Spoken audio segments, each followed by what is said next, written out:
அரசியலை தாண்டி, சமயங்களை தாண்டி, சமுதாயங்களை தாண்டி, ஏன் ஒருவருக்கொருவர் நமக்குள்ளே இருக்கக்கூடிய வேறுபாடுகளை கடந்து இது இந்த மண்ணினுடைய பிரச்சனை, இந்த மண்ணின் எதிர்கால பிரச்சனை, இந்த மண்ணில் வாழுகிற எதிர்கால சந்ததிகளுடைய எதிர்கால வாழ்வியல் சார்ந்த பிரச்சனை.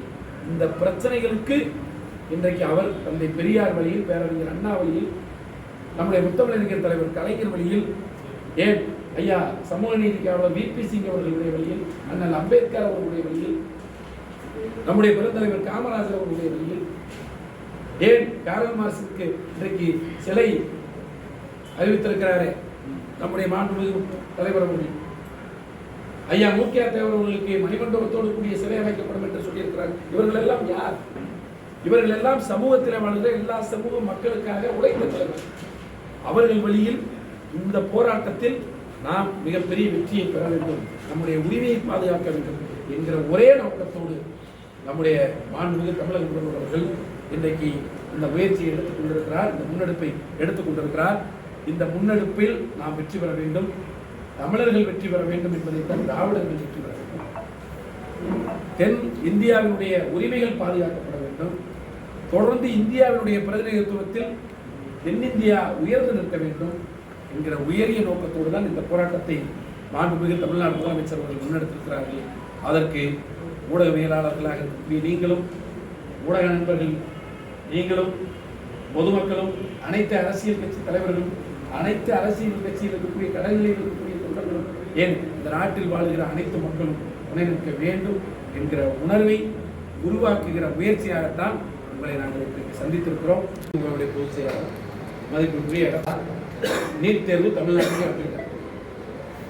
அதிமுகவுடைய பொதுச் செயலாளராக இருந்த முன்னாள் முதலமைச்சராக இருந்த அம்மையார் ஜெயலலிதா அவர்கள் இந்த நாட்டினுடைய முதலமைச்சராக இருந்தவரை, கலைஞர் அவர்கள் இந்த நாட்டினுடைய முதலமைச்சராக இருந்தவரை, திராவிட முன்னேற்ற கழக ஆட்சி இருந்தவரை நீட்டை தமிழ்நாட்டிற்குள் நுழையப்படவில்லை. நான் அரசியலை தாண்டி தான் அந்த அம்மையாரையும் சொல்றேன். அவங்க இருந்த வரைக்கும் கூட நீட் வரல. நீட் எப்போ வந்துச்சு? எடப்பாடி பழனிசாமி அவர்கள் இந்த நாட்டினுடைய முதலமைச்சராக இருந்த பொழுதுதான் நீட் தமிழ்நாட்டிற்குள் வந்தது. நீட்டை பற்றி பேசுறதுக்கு அண்ணன் எடப்பாடி பழனிசாமி அவர்களுக்கு எந்த உரிமையும் கிடையாது, தகுதியும் கிடையாது. ஏன்னா இன்றைக்கு நீட்டுக்காக இவ்வளவு போராட்டங்கள், 20 பேர் தங்களுடைய உயிரை இழந்திருக்கிறார். இந்த 20 பேர் உயிர் வந்ததை பற்றி அவர் பேசுறாரு. 20 பேர் உயிர் போனதுக்கு காரணமே நீங்க தான். நீங்க அன்னைக்கு தமிழ்நாட்டுக்குள்ள நீட்டை விடலைன்னா இன்னைக்கு 20 உயிர் போயிருக்காரு. அனிதால ஆரம்பிச்சு இன்னைக்கு வரைக்கும் 20 உயிர் போயிருக்காரு. இது இப்ப எதிர்கட்சி தலைவர் அவர் அடுத்த தேர்தல் இருக்குன்னா 8 மாதத்துல தேர்தலுக்கு அவர் ஒரு ஸ்டண்ட் அடிச்சுட்டு இருக்காரு. நீட்டை தமிழ்நாட்டுக்குள்ள கொண்டு வந்து விட்டது அவர் தான். மின்கட்டண உயர்வை பற்றி அவர் பேசுறதுக்கு அவருக்கு தகுதியே கிடையாது. அதிமுக உதய மின் திட்டத்தில் போய் கையெழுத்து போட்டு இன்றைக்கு நம்முடைய மொத்த மின் ஆளுமை உரிமைகளையும் ஒன்றிய அரசு இடத்துல கொண்டு போய் விட்டவரும் இதே ஐயா எடப்பாடி அவர்கள். ஆக இது மாதிரி மக்களுடைய உரிமையை பூரா பாரதிய ஜனதாவுடைய அரசு இடத்துல போய் நீங்க கொண்டு போய் தார்மீகமா கொடுத்துட்டு இன்றைக்கு ஏதோ பேசணுங்கிறதுக்காக நீங்க பேசுறதுதான் மக்கள் உங்களை நம்ப மாட்டாங்க. உங்களுடைய அரசு எப்படி இருந்தது, இன்றைக்கு திராவிட முன்னேற்ற கழக அரசு, மக்கள் தலைவர் அண்ணன் தளபதியார் அவர்களுடைய அரசு எப்படி இருக்கிறது என்பதையெல்லாம் மக்கள் உற்று நோக்கி பார்த்து கொண்டிருக்கிறார்கள், புரிந்து கொண்டிருக்கிறார்கள். ஆக இது மக்கள் தகுந்த பாடத்தை சரியான நேரத்தில் அவர்களுக்கு கொடுப்பார்கள். குறிப்பாக இன்றைக்கு சொல்லுகிறேன், தமிழ்நாட்டினுடைய முதலமைச்சர் அண்ணன் தளபதியுடைய அரசு தொடர வேண்டும் என்று மக்கள் விரும்புகிறார்கள். 2026 திமுக ஆட்சி மீண்டும் தொடரும். தெரியும், பத்திரிகையாளர் முழுமையாக படிச்சிருக்கேன். கச்சத்தீவு அது 2 நாடுகளுக்கு இடையேயான ஒரு ஒப்பந்தம். அது 1947 சுதந்திரத்திற்கு பிறகு அரசியலமைப்பு சட்டம் உருவாக்கப்பட்டு 52 அரசியலமைப்பு சட்டத்தின் கீழ் தேர்தல் தொடங்கப்பட்டதை யாரும் மறந்துவிட முடியாது.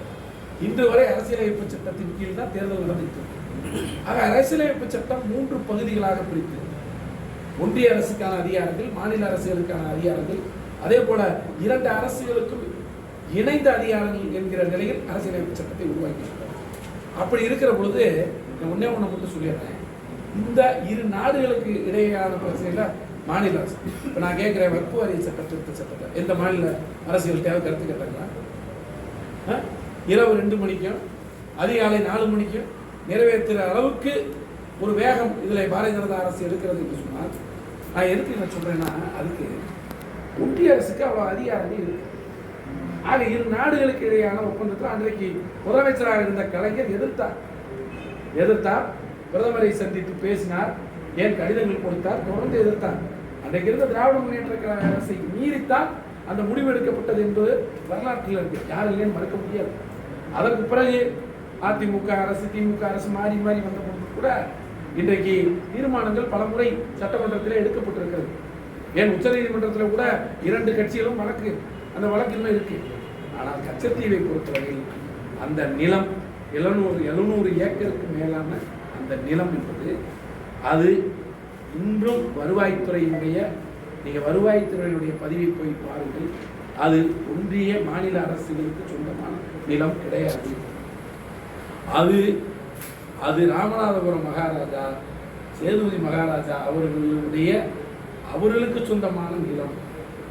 ஆக ஒரு தனி நபருக்கு சொந்தமான நிலத்தை லேண்ட் அக்விசிஷன் அரசுகள் எடுக்கலாம், எடுக்கிறதுனா கூட நோட்டீஸ் கொடுக்கணும். அப்படி தனிநபருக்கு சொந்தமான நிலத்தை கொடுத்துருக்காங்க. இப்போ கூட பார்த்தீங்கன்னா இதில் சட்ட ரீதியாக என்ன நடவடிக்கை எடுக்க வேண்டும் என்றுதான் பேசப்பட்டிருக்கிறது. ஒன்றிய அரசுக்கு அழுத்தம் கொடுக்கிற இடத்தில் சட்ட ரீதியாகவும் இதை அணுகுவதற்கான ஒரு முயற்சியாகத்தான் முதலமைச்சர் சொல்லியிருக்கிறார். ஆக முயற்சிகள் என்பது எடுக்கப்படுவது என்பது ஒரு யதார்த்தமான ஒரு விஷயம். 4 ஆண்டுகள் எடுக்கணும், 4 ஆண்டுகள் இல்லை, இன்னும் 1 ஆண்டு இருக்கு. இப்போ தேர்தல், இப்போ எடப்பாடி பழனிசாமி அவர்கள் தேர்தலுக்கு 2 நாளைக்கு முன்னாடி 10.5% இடஒதுக்கீடுக்கு ஒரு அரசாணை வெளியிட்டார். அப்படி ஒன்றும் நாங்கள் வெளியிடலை, இன்னும் 1 ஆண்டு காலம் ஆட்சி இருக்கு.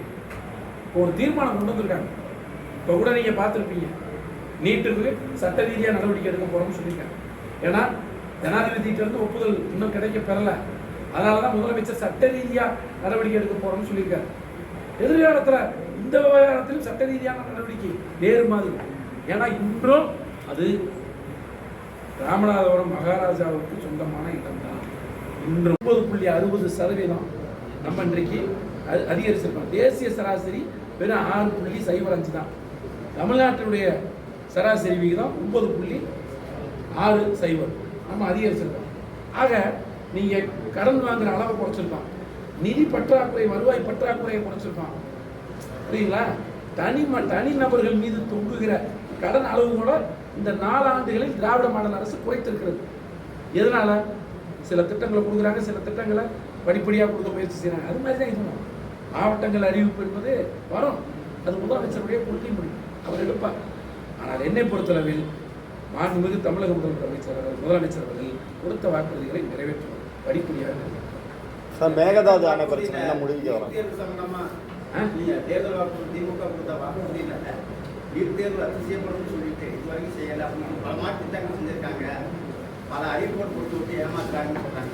நீட் தேர்வை ரத்து செய்கிற அதிகாரம், ஆனால் ஒரு நிமிஷம், ஆனால் நான் சொல்லிடுறேன், நீட் தேர்வை ரத்து செய்கிற அதிகாரம் ஒன்றிய அரசு தான். ஒன்றிய அரசு தான் ஒரு நல்லா. ஏன்னா இந்த தேர்வு தேசிய மருத்துவ தேர்வு, இதை கொண்டு வந்தவர்கள் ஒன்றிய அரசு, அவங்க தான் ரத்து செய்வாங்க. ஒருவேளை 2020 இப்போ கடந்த பாராளுமன்ற 2024 பாராளுமன்ற தேர்தலில் ஒருவேளை ஆட்சி மாற்றம் ஏற்பட்டு திராவிட முன்னேற்ற கழகத்தின் தலைமையிலான ஒரு அரசு அமைந்திருந்தால் இந்நேரம் நீட் தேர்வை மாண்புமிகு தமிழக முதல்வர்கள் ஒன்றிய நம்முடைய அரசு அமைந்திருந்தால் ரத்து செஞ்சிருப்பாங்க. ஆட்சி மாற்றம் ஏற்படலை. மீண்டும் பாரதிய ஜனதா அரசே கூட்டணியார் அவங்க எப்படின்னா, நீங்கள் இப்போ பார்த்தீங்கன்னா மைனாரிட்டி கவர்மெண்ட்டாக வந்துட்டாங்க, கூட்டணி கட்சிகளோடு ஆதரவோடு ஆட்சிக்கு வந்துட்டாங்க. அதனால தான் அழுத்தம் கொடுக்க போராடிட்டு இருக்கோம். அந்த அழுத்தத்திற்கு அங்கே செவிசாய்க்கவில்லை என்பதால் தான் இதை சட்ட ரீதியாக மேற்கொள்வதற்கு என்ன வழி என்பது முயற்சியை முதலமைச்சர்